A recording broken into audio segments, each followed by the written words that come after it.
ሁለት ነው። በኮት ዲቫር ነው የተወለደችው። በእርግጥ በማሊ ቤተሰቦች እና የማሊ ዜግነት አላት። ዘመናዊ የአፍሪካ ሙዚቃ በተለይም የማንዲያንጋ ባህል በመቀላቀል የአፍሮቢት፣ የጃዝ፣ የፖፕ፣ የኤሌክትሮኒክ እና ሂፕሀፕ ጋር አዋህዳ ትሰራለች።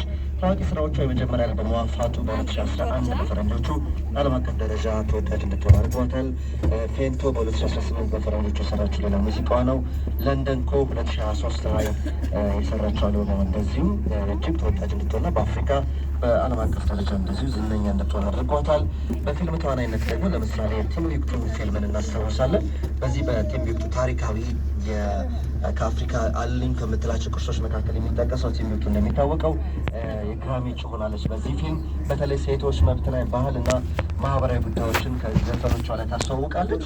በተለይ አንድ ጉያ የሚለው ሙዚቃዋ እጅግ የሚገርም መልእክት ያለው ነው። የሰዎች መከባበር፣ መዋደድ፣ ለልጆች ድጋፍ። በዚህ ሰዓት ፈረንሳይ ነው የምትኖረው። በአሁኑ ወቅት ደግሞ በተለያዩ ዓለም ሀገራት የሙዚቃ ስራዎቿን እያቀረበች እንደምትገኝ ያገኘሁት መረጃ ያሳያል። ስለ ፋጡማ ዲያውራ አሁን መጋበዛችሁ የፋጡማን የአፍሪካን ጎልድ የተሰኘው ሙዚቃ ነው።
Uva Miguela